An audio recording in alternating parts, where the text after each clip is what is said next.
అందరికీ నమస్కారం. ఈరోజు ఒక వంటతో వచ్చాను. క్యారెట్‌తో రైస్ చేస్తున్నాను. రోజు ఆ ఉట్టి రైస్ తిని తిని బోర్ కొడతది కదా! అందుకని క్యారెట్ రైస్ చేస్తున్నాను. తగినంత రైసు, క్యారెట్టు, ఉల్లిపాయలు, ఒక పండు మిర్చి, ఎల్లిపాయలు ఒక 2 సన్నగా కట్ చేశాను. దీంట్లో అల్లం ఎల్లిగడ్డ వేయకుండా ఉట్టి ఎల్లిపాయలు కట్ చేసేస్తాను. పచ్చిమిరపకాయలు, కరివేపాకు, కొత్తిమీర. ఇవి చెక్క, లవంగాలు కొన్ని. ఎందుకంటే కొంచెం బిర్యానీ ఫ్లేవర్ వస్తదని ఏస్తున్నాను. టేస్ట్ బావుంటదని.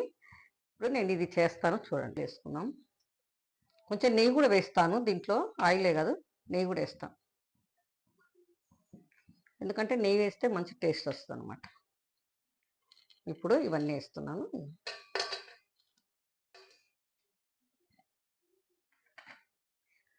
రోజు ఉట్టి రైస్ తింటాం కదా, చిరాకు వస్తుంటుంది. అప్పుడప్పుడు ఇలాగ వేరే వేరేగా చేసుకుంటే రుచిగా ఉంటాయి అన్నమాట. ఒకరోజు క్యారెట్ రైసు, ఒకరోజు గోంగూర రైసు, ఇలా కొంచెం సాయి జీరా కూడా వేస్తున్నాను. ఎందుకంటే ఇవన్నీ వేస్తే మంచి స్మెల్ వస్తుంది అనమాట, ఫ్లేవర్ వేరే వస్తుంది. అందుకని కొంచెం ఇవి వేస్తున్నాం అన్నమాట టేస్ట్ కోసం.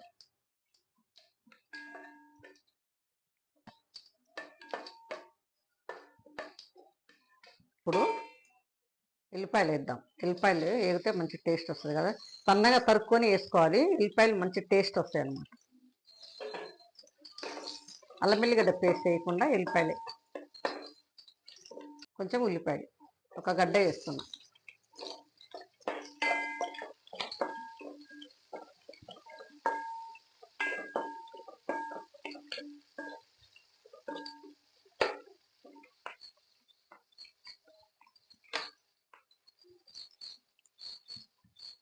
ఉల్లిపాయలు వేయడానికి కొంచెం ఉప్పు వేసాను.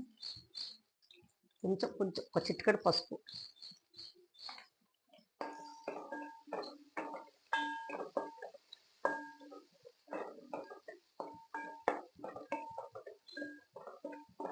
దీంట్లో ఉల్లి ఆకులు ఇలాంటివి వేసుకుంటే కూడా చాలా టేస్ట్ ఉంటుంది.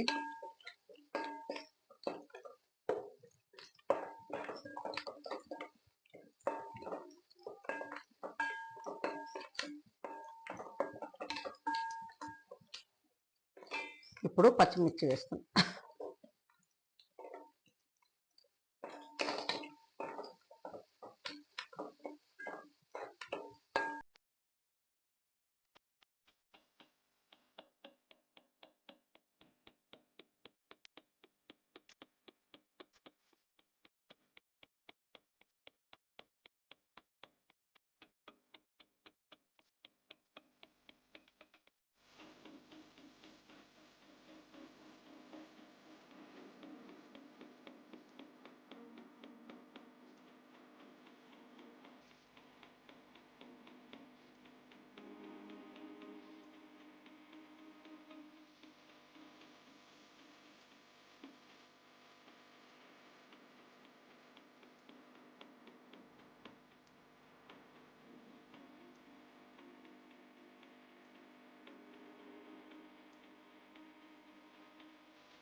ఇప్పుడు